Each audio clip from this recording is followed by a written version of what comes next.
سندھی قوم کی ملکیت ہے اور سندھ کے عوام اپنی دھرتی کے ایک ایک انچ کی حفاظت کریں گے۔ انہوں نے مزید کہا کہ گندم اور دیگر فصلوں کی قیمتوں کو کم کر کے کسانوں کا معاشی قتل عام کیا جا رہا ہے۔ کسانوں سے زمینیں چھین کر کارپوریٹ فارمنگ کمپنیوں کو دی جا رہی ہیں۔ دادو ضلع کے کاچوں میں بھی قبضہ گیر کمپنیوں نے قبضہ شروع کر دیے ہیں۔ رہنماؤں نے مطالبہ کیا کہ 6 نئے کینال اور کارپوریٹ فارمنگ کے منصوبے فوری طور پر ختم کیے جائیں، زمینیں مقامی بے زمین کسانوں کو دی جائیں اور سندھ کو اس کے حصے کا پانی فراہم کیا جائے۔ اس کے ساتھ گندم اور دیگر فصلوں کی مناسب نرخ مقرر کیے جائیں تاکہ کسانوں کے استحصال بند ہو۔ نصیر آباد میں قومی عوامی تحریک نے دریا سندھ سے 6 نئی نہروں کی تعمیر اور کارپوریٹ فارمنگ کے خلاف گوٹھ حمزہ بھٹی سے نصیر آباد تک 6 کلومیٹر پیدل مارچ کیا۔ وکلاء برادری کی جانب سے مارچ کا استقبال کیا گیا۔ پیدل مارچ کے شرکاء بشمول شہریوں، تاجروں اور سول سوسائٹی اور سجاگ civil society youth union, P P Shaheed Bhutto, S T P, S U P, Awami workers party, جسکم آریسر، جسکم Bashir Khan, P P workers party کارکنوں نے بڑی تعداد میں شرکت کی۔ اس موقع پر بشیر احمد کلہڑو اور دوسروں رہنماؤں نے خطاب کرتے ہوئے کہا کہ دریا سندھ سے کینال نکالنے کی اجازت دینے والے سندھ کے دشمن ہیں۔ ہم کسی صورت میں کینال نکالنے نہیں دیں گے۔ گمبٹ میں دریا سندھ سے 6 نئی نہروں کی تعمیر کے خلاف شہریوں، صحافیوں، سیاسی سماجی رہنماؤں اور قومی کارکنوں نے پھول باغ سے پریس کلب تک ریلی نکال کر احتجاجی دھرنا دیا۔ دھرنا 3 گھنٹے تک جاری رہا۔ رہنماؤں نے کہا کہ دریا سندھ پر ایک بھی نہر قابل قبول نہیں۔ اگر نہریں کاٹی جائیں تو دریا سندھ خشک ہو جائے گا اور زمینیں بنجر ہو جائیں گی۔ نامور دانشور جامی چانڈو نے کہا کہ مسئلہ صرف کینالز کا نہیں بلکہ کارپوریٹ فارمنگ کا ہے۔ ناجائز کینالز کا سبب بھی یہی ہے۔ جدوجہد کے مطالبات میں کارپوریٹ فارمنگ کو شامل کرنا لازمی ہے۔ سندھ کے 13 لاکھ ایکڑ زمین اس منصوبے سے شامل ہے۔ یاد رکھیے، یہ منصوبے سندھ کو برباد کرنے کے ساتھ ساتھ ملک میں پہلے ناپید برائے نام وفاقیت کا بھی شیرازہ بکھیر دیں گے۔ اس نے مزید کہا کہ ملک کے معاشی بحران کے حل کے لیے ترجیحات تبدیل کیے جائیں۔ دفاع کے نام پر بجٹ کم کریں، غیر ترقیاتی اخراجات اور حکمران طبقے کے لیے شاہانہ مراعات ختم کریں۔ عوام دوست اور ماحول دوست منصوبوں سے ہی معیشت بہتر ہوگی۔ اپنے صوبوں اور شہریوں سے لڑ کر ملک ہرگز ترقی نہیں کر سکتا۔ دولت پور میں جسکم بشیر خان قریشی کی کال پر مرکزی رہنما حکیم لاکھو، ظفر بگیو، کامریڈ امام بخش ڈاہری اور دیگر کی قیادت میں دریا سندھ سے غیر قانونی نہروں کی تعمیر کے خلاف کٹبر پمپ سے پرائمری اسکول تک ریلی نکالی گئی۔ رہنماؤں نے کہا کہ دریا سندھ پر ڈاکہ ناقابل قبول ہے۔ مورو کے قریب شاہپور جہانیہ میں دریا سندھ سے 6 نئی نہریں نکالنے کے خلاف کسانوں، مزدوروں اور قوم پرست تنظیموں نے احتجاج کرتے ہوئے قومی شاہراہ کو مکمل طور پر بلاک کر دیا، جس کی وجہ سے ٹریفک معطل ہو گئی۔ رہنماؤں نے اپنے خطاب کرتے ہوئے کہا کہ دریا سندھ کا پانی بند کر کے سندھ کے کسانوں اور مزدوروں کا معاشی قتل عام کیا جا رہا ہے۔ بڈو کمرانی میں شیعہ علماء نے سید حسن شاہ، مولوی محسن رضا، شبیر کلوئی، علی ڈنو کلوئی، سیٹھ پیر بخش کلوئی، منور مزاری، مولوی الطاف انصاری، کمرانی مزاری اور دیگر نے نہروں کی تعمیر کے خلاف احتجاجی ریلی نکالی۔ مظاہرین نے تمام نہریں نامنظور کے جذباتی نعرے لگائے، نہروں کی تعمیر کے فیصلے کو واپس لینے کا مطالبہ کیا۔ اس موقع پر رہنماؤں کا کہنا تھا کہ سندھ بھر میں احتجاج کے باوجود حکمران اپنے عزم سے باز نہیں آ رہے۔ پنجاب دریا سندھ سے 6 نہریں بنا کر سندھ کی زرخیز زرعی زمینوں کو بنجر بنانے کی سازش کر رہا ہے، جسے ہم ہرگز قبول نہیں کریں گے۔ دریا سندھ کا پانی سندھ کی جان ہے۔ اگر نہریں بنی تو سندھ کی زرخیز زرعی زمینیں تباہ ہو جائیں گے اور کراچی سمیت دیگر بڑے شہروں میں پینے کے پانی کی شدید قلت پیدا ہو جائے گی۔ ان کا کہنا تھا کہ وہ کسی بھی صورت میں نہروں کی تعمیر نہیں ہونے دیں گے جب تک نہر کی تعمیر کا فیصلہ واپس نہیں لیا جاتا۔ احتجاج کا سلسلہ جاری رہے گا۔ پانی زندگی ہے، موت کو قبول کر لیں گے لیکن دریا سندھ سے نہر کبھی نہیں بننے دیں گے۔ مظاہرین نے مطالبہ کیا کہ پانی کے مسائل پر بین الاقوامی ادارے 6 نہروں کو مسترد کریں اور ہزاروں سالوں سے قدامت پسند سندھیوں کی بے چینی ختم کریں۔ دریا سندھ سے 6 غیر قانونی نہریں نکالنے، سندھ کی زمین کو گرین پاکستان کے نام پر نیلام کرنے اور ڈیلٹا کی تباہی کے خلاف فشر فوک فارم اور آبادکار ایسوسی ایشن بدین کی کال پر علی بندر سے 3 کلومیٹر پیدل مارچ کیا گیا، جہاں شہری کاروبار بند کر کے احتجاج میں شامل ہو گئے۔ دھرنے سے عزیز ڈیرو، سانول گوپانگ، نبی بخش ملہ، غفور چانڈیو، محمد عمر ملہ، محمد قاسم بچو، لالا نواز شیخ، محمد جمن ملہ اور دوسروں نے خطاب کرتے ہوئے کہا کہ ہم تاریخی مقام علی بندر کے مقام پر موجود ہیں، دنیا کے ساتھ تجارت کرنے والا یہ خطہ جہاں مچھلیوں کا شکار کیا جاتا ہے۔ اب پورا خطہ اجڑے ہوئے آثار کی طرح یہاں زندگی مکمل طور پر تباہ ہو چکی ہے۔ خوشحال خطے کو لوگ غربت کی بدترین زندگی گزارنے پر مجبور ہیں۔ برسوں سے یہاں نہری پانی نہیں پہنچا۔ اگر دریائے سندھ سے 6 نہریں نکالی گئی تو یہاں کے لوگ جو پہلے بھی تباہی کا شکار ہیں وہ مکمل تباہ ہو جائیں گے۔ ان کا کہنا تھا کہ ہم صدر پاکستان اور وزیر اعظم پاکستان سے مطالبہ کرتے ہیں کہ وہ نہروں کو ختم کرنے کا اعلان کریں، ایسا نہ ہو کہ حالات بنگال کا رخ اختیار کر لیں۔ جامشیدہ شہر کے قدیم گاؤں سائیں ڈنو ملہ کے دیہاتیوں نے وفاقی حکومت کی جانب سے دریائے سندھ کے پانی کی چوری اور اس پر نہروں کی تعمیر کے خلاف احتجاجی مظاہرہ کیا۔ پیپلز پارٹی شہید بھٹو یوتھ ونگ کے کال پر دریائے سندھ کے پانی کی چوری کے خلاف گاؤں گاؤں ریلی نکالنے کے بعد جامشیدہ ڈسٹرکٹ پریس کلب کے سامنے احتجاجی مظاہرہ کیا گیا۔ اس موقع پر پیپلز پارٹی کے شہید بھٹو کے رہنماؤں سلیمان بھلائی، سید طالب شاہ، اظہر ملہ، عمران راجڑ، واحد بخش مہیسر، ناصر پٹھان، پیر بخش سہارن اور دیگر نے خطاب کرتے ہوئے کہا کہ سندھ حکومت سندھ کے پانی کو تباہ کر رہی ہے، جو غلط ہے۔ سندھ اس طرز عمل کے خلاف سراپا احتجاج ہے۔ سندھ دشمن منصوبے کو فی الفور بند کیا جائے۔ جی ایس سندھ محاذ کے چیئرمین ریاض علی چانڈیو، مرکزی رہنما الہی بخش چاچڑ اور دیگر نے سندھ کے نوجوانوں کی جبری گمشدگی، دریائے سندھ پر تعمیر کی جانے والی غیر قانونی نہر، سندھ کے لاکھوں ایکڑ اراضی پر کارپوریٹ فارمنگ کے ذریعے قبضے کے خلاف مورو اور نصیر آباد میں 4 اپریل کو اعلان کردہ احتجاجی مظاہرے کے سلسلے میں جسکم کے سربراہ ڈاکٹر نیاز کالانی سے ملاقات کی اور اس کو احتجاج میں شرکت کی دعوت دی۔ رانی پور اور اس کے گرد و نواح، گڈیجی گاؤں، ملہرانی، سولنگی، جھنڈو مشائق اور دیگر علاقوں میں دریائے سندھ سے کینال نکالنے کے خلاف ریلیاں نکالی گئی۔ گاؤں ملہرانی، سولنگی سے قومی شاہراہ تک محنت کشوں، کسانوں، آبادکاروں اور مختلف سیاسی، سماجی، مذہبی جماعتوں کے کارکنان، یونین کونسل سے ٹھاٹ جا بالا کے چیئرمین ڈاکٹر ذاکر حسین سولنگی، امداد سولنگی، سجاد حسین، عتیق الرحمن، واحد بخش، گلزار اور دیگر نے اجرگوں کی بکڑیاں پہن کر کلہاڑیاں اٹھا کر سندھ دریا پر کینال نامنظور کے نعروں کی گونج میں ریلی نکالی۔ اور گڈیجی میں سول سوسائٹی کی جانب سے سندھی ادبی سنگت کے رہنما پروفیسر مختار چنّا، صحافی اکبر شاہانی، جھنڈو مشائق میں جھنڈا نہر سے درگاہ جھنڈو مشائق تک عبدالشکور کی قیادت میں ریلی نکالی گئی۔ ریلی کے شرکاء سے خطاب کرتے ہوئے انہوں نے کہا کہ سندھو دریا ہمارا سرمایہ ہے، اس سے ہماری زندگی منسلک ہے۔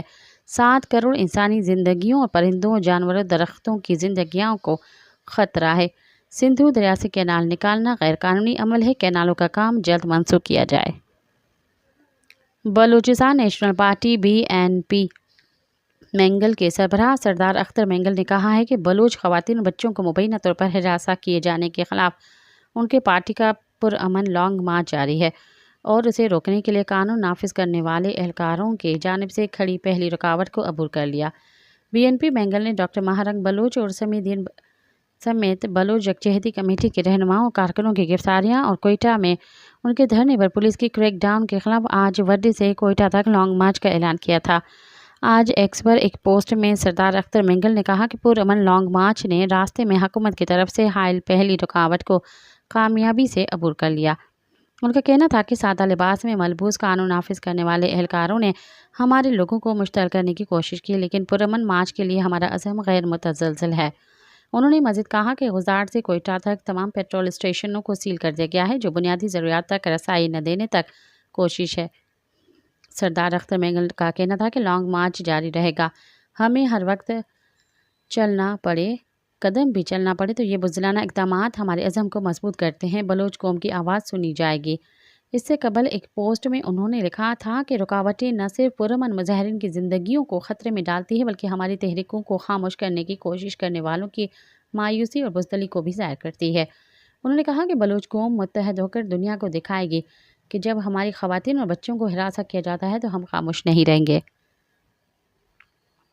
بزرگ بلوچ رہنما امیر عبدالنبی بنگلزئی نے کہا ہے کہ بلوچ یکجہتی کمیٹی کے رہنماؤں بلوچ خواتین، ماؤں، بہنوں اور بیٹیوں کے خلاف ریاستی تشدد اور گرفتاریوں کے خلاف سردار اختر جان مینگل کی لانگ مارچ کا اعلان بروقت ہے۔ انہوں نے کہا کہ ریاستی ظلم و جبر کے خلاف BYC کی حمایت میں ان کا یہ فیصلہ نہایت ہی دانشمندانہ اور بروقت ہے۔ تمام بلوچ تنظیموں اور بلوچ قبائلی عمائدین سے درخواست ہے کہ وہ وقت ضائع کیے بغیر اس مزاحمت اور جدوجہد کا حصہ بنیں۔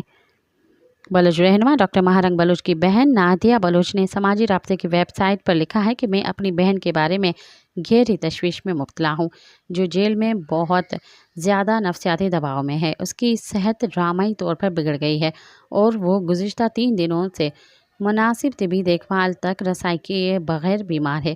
نادیہ بلوچ کے مطابق گزشتہ رات وہ شدید بیمار ہو گئیں اور اسے بار بار الٹی کا سامنا کرنا پڑا۔ بالآخر صبح ایک ڈاکٹر کو بلایا گیا، لیکن طبی امداد میں تاخیر ناقابل قبول ہے۔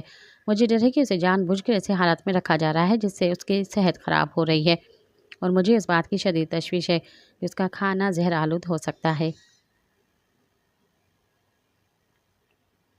کراچی کے جوڈیشل میجسٹریٹ شرکی نے صحافی فرحان ملک کی درخواست ضمانت مسترد کر دی، جبکہ دوسرے کیس میں گرفتاری کے معاملے پر ڈائریکٹر FIA کو 15 دن میں انکوائری کا حکم دے دیا۔ درین اسنا فرحان ملک کو جیل بھیجنے کے بجائے دوسرے کیس میں گرفتار کرنے کے معاملے میں ڈائریکٹر FIA عدالت میں پیش ہو گئے۔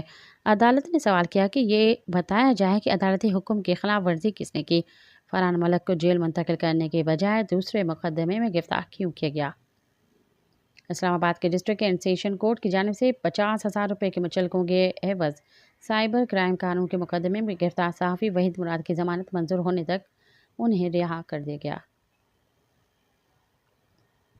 Pakistan federal union of journalist PFUJ نے ملک گیر احتجاج کی کال دی۔ PFUJ نے حکومت کی طرف سے پیکا کے کالے قانون کے تحت صحافیوں کو گھروں سے اٹھانے، مقدمات کے اندراج، میڈیا اداروں میں تنخواہوں کی عدم ادائیگی اور وفاقی اور صوبائی حکومتوں کی طرف سے میڈیا انڈسٹری کے واجبات کی عدم ادائیگی کے خلاف ملک گیر احتجاج کی کال دی ہے۔ ارشد انصاری نے اسلام آباد میں سینئر صحافی وحید مراد اور کراچی سے سینئر صحافی فرحان ملک کی پیکا ایکٹ کے تحت گرفتاری کی مذمت کرتے ہوئے کہا کہ اس کالے قانون کے تحت عام شہریوں کے خلاف بھی مقدمہ درج کیے جا رہے ہیں۔ لوگوں کے گھریلو تنازعات پر بھی پولیس کی طرف سے پیکا ایکٹ کے تحت مقدمہ درج کیے گئے ہیں۔ اسلام آباد ہائی کورٹ نے پاکستانی فضائیہ کے ایک ریٹائرڈ ایئر مارشل کو حبس بے جا میں رکھنے سے متعلق درخواست جرمانے کے ساتھ خارج کی ہے۔ ریٹائرڈ ایئر مارشل جواد سعید کی اہلیہ کی درخواست پر عدالت کو بتایا گیا ہے کہ حساس دستاویزات شیئر کرنے کے الزام پر ان کا کورٹ مارشل کیا گیا تھا اور انہیں 14 سال قید کی سزا سنائی گئی تھی۔ اسلام آباد ہائی کورٹ کے جج خادم حسین سبرو نے شاہزہ جواد کی طرف سے دائر کی گئی حبس بے جا کی درخواست پر رجسٹرار آفس کے اعتراض کے ساتھ ہی سماعت کی۔ رجسٹرار آفس کی جانب سے یہ اعتراض عائد کیا گیا تھا کہ اس درخواست میں ایئر چیف مارشل کو فریق نہیں بنایا جا سکتا۔ تاہم دوران سماعت اسسٹنٹ اٹارنی جنرل عظمت بشیر تارڑ نے عدالت کو بتایا کہ حساس دستاویزات لیک کرنے سے متعلق آفیشل سیکریٹس ایکٹس کے خلاف ورزی کرنے پر جواد سعید کا کورٹ مارشل ہو چکا ہے اور انہیں اس ضمن میں سزا بھی سنائی جا چکی ہے۔ جواد سعید مارچ 2021 کے دوران ایئر مارشل کے عہدے سے ریٹائر ہوئے تھے اور انہیں مختلف خدمات پر سرکاری اعزازات سے بھی نوازا گیا تھا۔ اس کیس کی سماعت کے دوران اسسٹنٹ اٹارنی جنرل نے عدالت کو بتایا کہ 27 جنوری 2024 کو ریٹائرڈ ایئر مارشل جواد سعید کا کورٹ مارشل ہو چکا ہے۔ اسسٹنٹ اٹارنی جنرل نے عدالت کو بتایا کہ ریٹائرڈ ایئر مارشل جواد سعید کے خلاف آفیشل سیکریٹس ایکٹس کے خلاف ورزی سے متعلق 6 چارجز تھے، جن میں انہیں 14 سال کی قید کی سزا سنائی گئی۔ تاہم اس سزا کے خلاف اپیل پر ان کی سزا میں 10 سال کی کمی کر کے 4 سال کر دی گئی ہے۔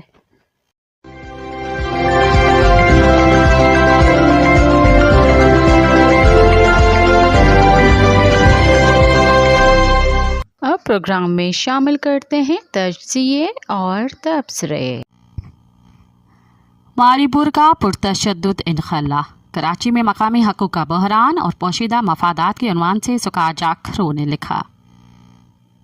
19 مارچ 2025 کو کراچی کے ماری پور علاقے میں اس وقت افراتفری پھیل گئی جب کراچی پورٹ ٹرسٹ کیپٹی کے جانب سے ککاپیٹ کے قدیم ترین بستی سے انخلا کی کوشش پرتشدد تصادم میں تبدیل ہو گئی۔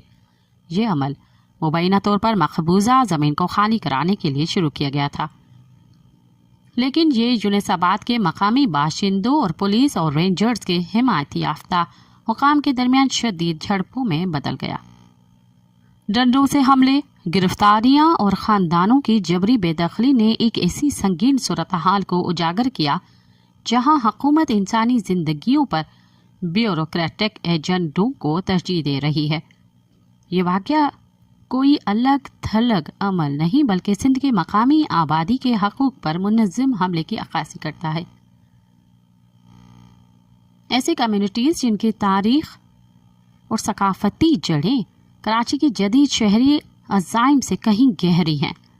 یونس آباد میں کشیدگی برقرار ہے اور یہ واقعات نہ صرف مذمت کے متقاضی ہیں بلکہ اس سوال کا بھی جواب مانگتے ہیں کہ آخر کس کے مفادات کی خدمت کی جا رہی ہے۔ ککا پیر بستی کوئی محض غیر قانونی آباد کاری نہیں، یہ کراچی کے قدیم دیہات کی زندہ گواہی ہے جہاں کئی نسلوں سے خاندان اقامت پذیر ہیں۔ یہ مقامی باشندے زمین پر نئے آنے والے قبضہ گیر نہیں، وہ ایک ایسی وراثت کے محافظ ہیں جو شہر کے بڑھتے ہوئے شہری خوابوں سے پہلے کی ہے۔ تاہم ترقی اور زمین کے بحالی کے نام پر کیپٹی نے انہیں بے رحمی سے بے دخل کر دیا۔ یونس آباد میں 7 ایکڑ زمین کا دعویٰ کرتے ہوئے جہاں گھر تباہ ہوئے اور زندگیاں اجڑ گئیں، اس کارروائی کے صفاقی جس میں پولیس نے مظاہرین پر ڈنڈوں سے حملہ کیا اور مخالفت کو گرفتاریوں سے خاموش کر دیا۔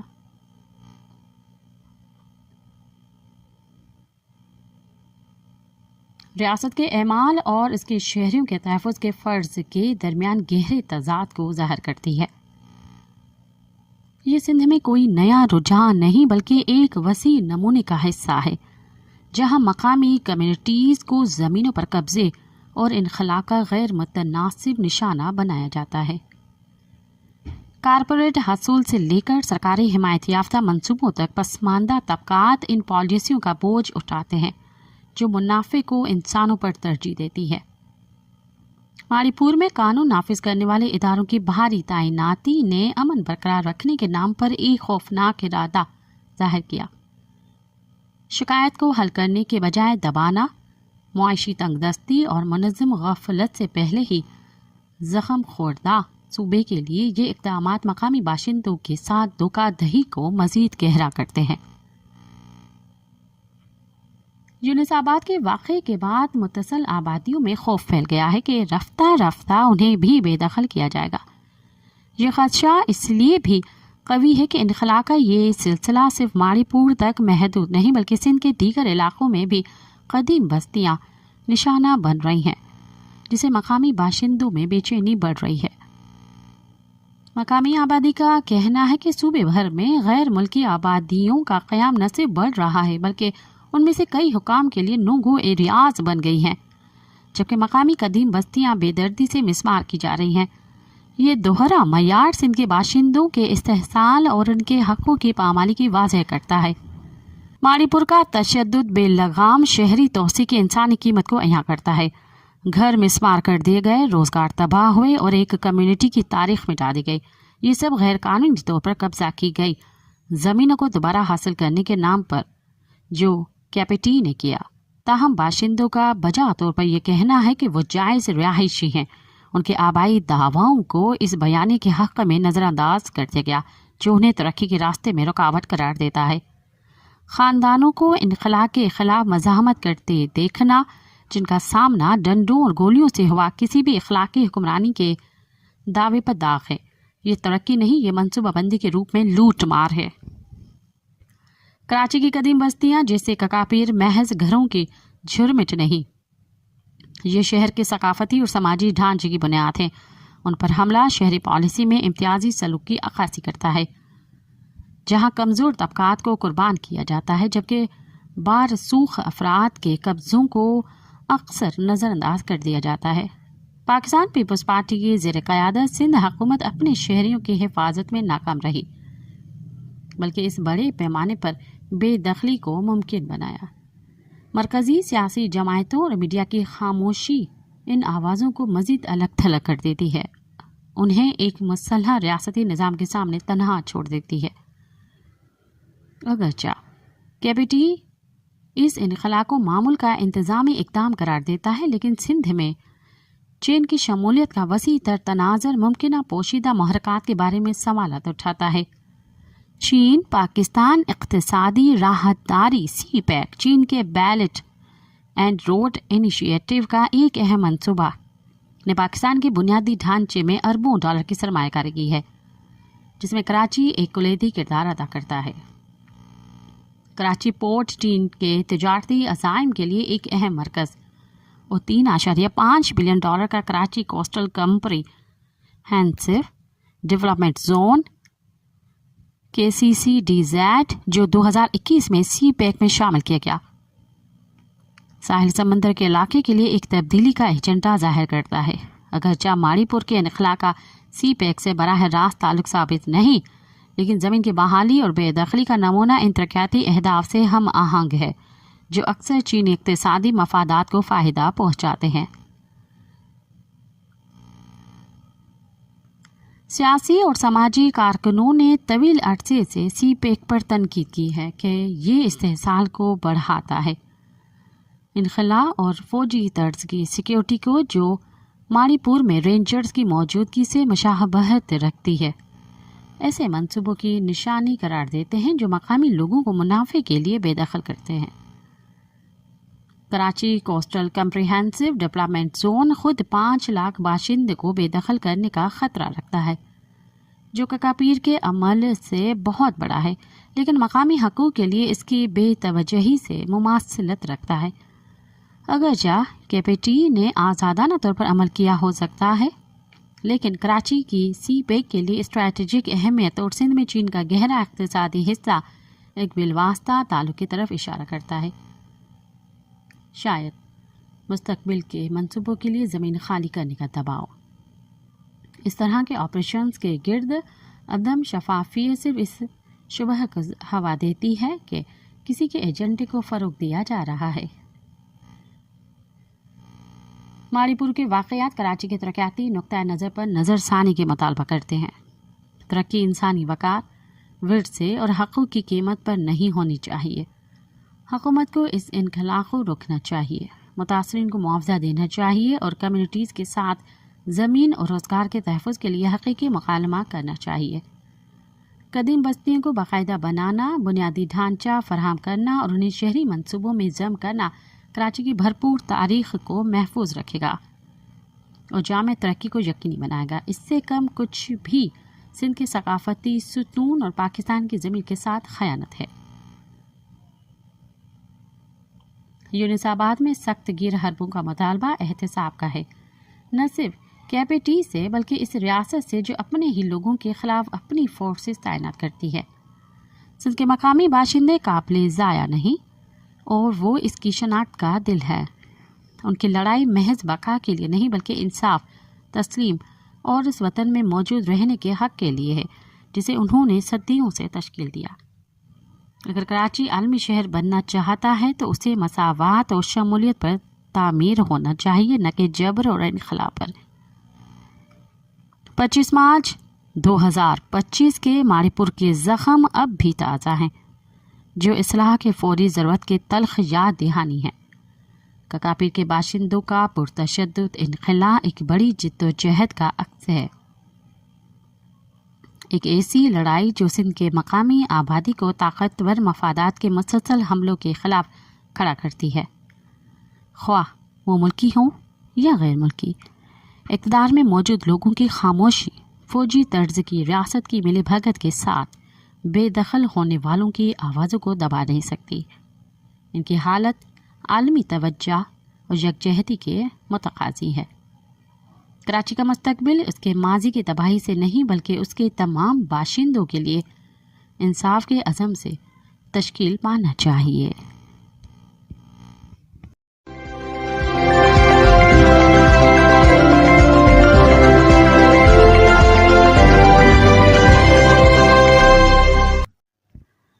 بلوچستان جہاں سے نظر نہیں آتا کے عنوان سے اشرف جہانگیر قاضی نے لکھا۔ بلوچستان میں جعفر ایکسپریس پر حملے کے بعد حال ہی میں آرمی چیف نے پارلیمان سے خطاب کیا۔ انہوں نے کہا کہ پاکستان کو عسکریت پسندی کا مقابلہ کرنے کے لیے ہارڈ اسٹیٹ میں بدلنا ہوگا۔ آرمی چیف نے استفسار کیا کہ آخر کب تک ایک سافٹ اسٹیٹ بے شمار جانیں قربان کی جاتی رہیں گی اور کب تک گورنرز کی خامیاں فوجیوں اور شہیدوں کے خون سے دور کی جاتی رہیں گی۔ عالمی برادری نے بھی اس واقعے کو دہشت گردی قرار دیتے ہوئے مذمت کی۔ تاہم انسانی اعمال بشمول مجرمانہ اعمال کا ایک سیاہ اور سباق کی اور وجہ ہوتی ہے جسے یہ یقینی بنانے کے لیے سمجھنے کی ضرورت ہے کہ ان اعمال اور افعال کو دہرایا نہ جائے۔ بلوچستان میں ایسا کبھی نہیں ہوا۔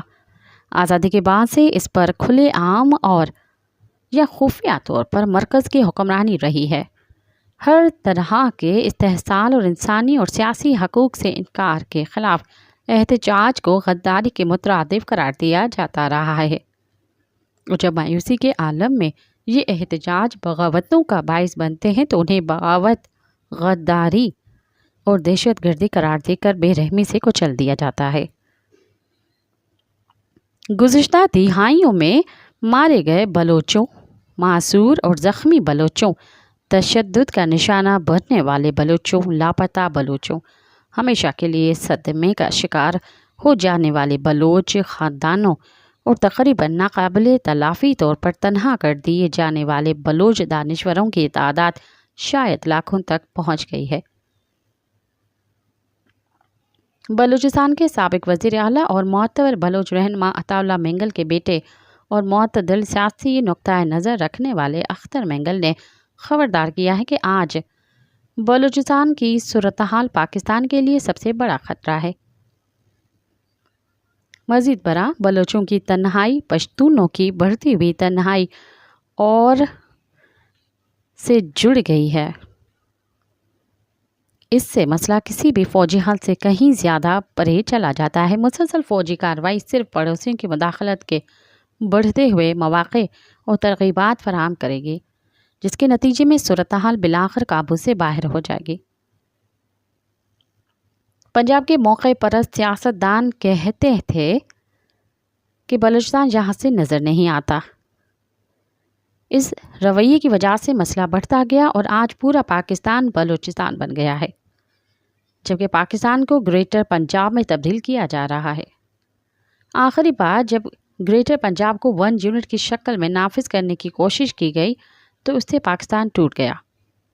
لہٰذا ہمارے قومی فیصلہ سازوں کو یہ جاننے کی ضرورت ہے کہ غیر دانشمندانہ پالیسیوں کے قلیل مدتی فوائد ہو سکتے ہیں، لیکن طویل المدتی نتائج کہیں زیادہ سنگین اور ناقابل تلافی ہوں گے۔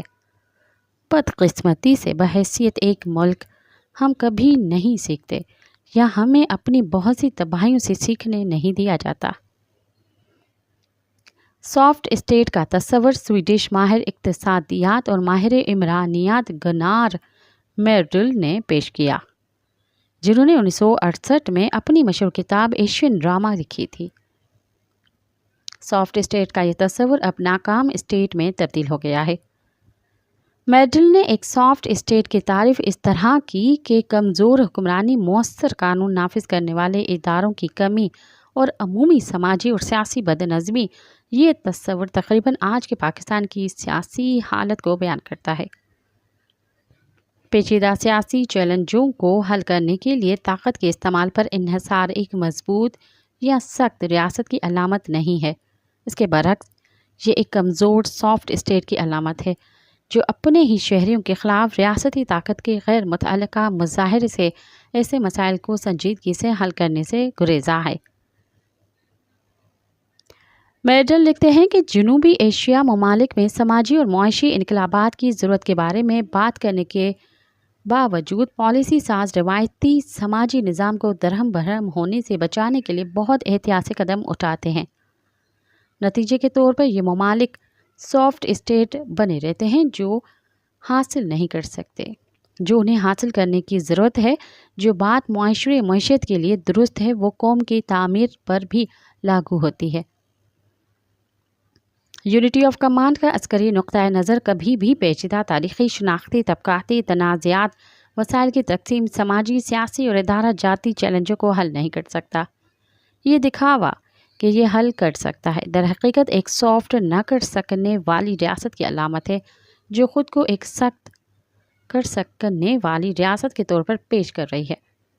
60 سال بعد بھارت جنوبی ایشیا کا واحد ملک ہے جو مکمل طور پر نہیں تو بڑی حد تک اس سافٹ اسٹیٹ کے سنڈروم سے باہر نکل آیا ہے۔ المیہ یہ ہے کہ پاکستان اس میں پھنسا ہوا ہے۔ 2011 میں پروفیسر اناتول لیوینین نے اپنی کتاب پاکستان اے ہارڈ کنٹری شائع کی تھی۔ دلچسپ بات ہے کہ انہوں نے اپنی کتاب کا متبادل عنوان ایک ملک کا نوحہ رکھنے پر غور کیا۔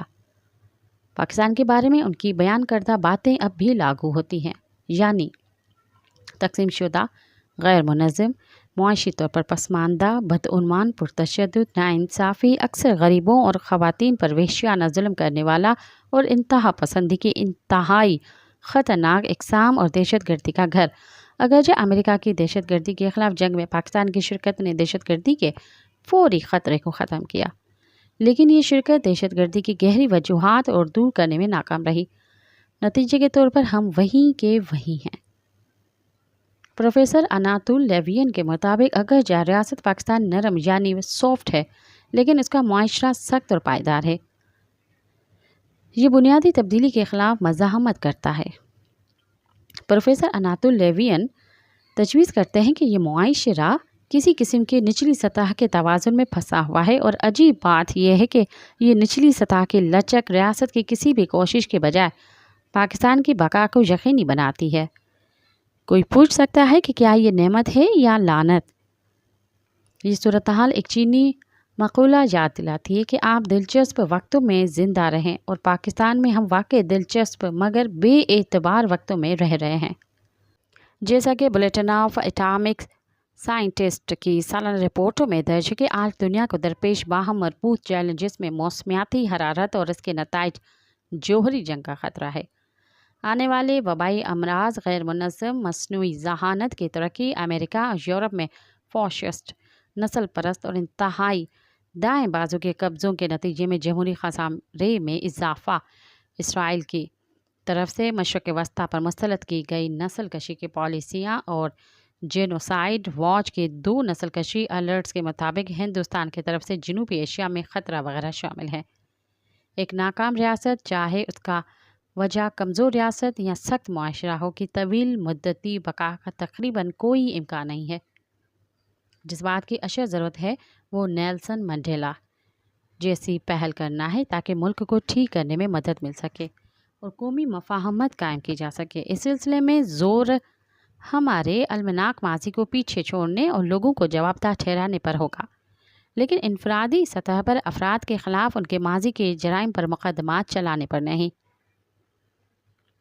یہ بات بہت سے متاثرین کے لیے ناقابل قبول ہو سکتی ہے، لیکن اس سے 8 فروری 2024 کو قوم کے ساتھ کی جانے والی گہری غلطی کا ازالہ کرنے کے کسی بھی خوف کو دور کرنا چاہیے، اور سول بالادستی، عدالتی اور پارلیمانی آزادی، ضروری سماجی اور اقتصادی اصلاحات اور غیر متزلزل آئینی اور جمہوری حکمرانی پر سمجھوتہ کیے بغیر فوج کے امیج کو بحال کرنے کا عمل شروع کرنا چاہیے۔ پاکستان کی آزادی کے اس راستے پر کوئی ہارنے والا نہیں ہونا چاہیے۔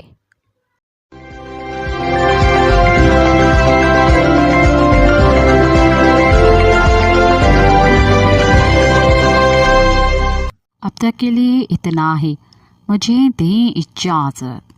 یاد رکھیں، جس قوم کو تاریخ سے کوئی دلچسپی نہ ہو، ان کے حافظے کمزور اور مزاج جذباتی ہوتے ہیں۔ یہی وجہ ہے کہ وہ اپنے لیڈر کے چناؤ میں دھوکہ کھا جاتے ہیں۔ ساتھ سلامت۔ اواجی سماعتن تائیں ریڈیو وائس آف سنتھ لنڈن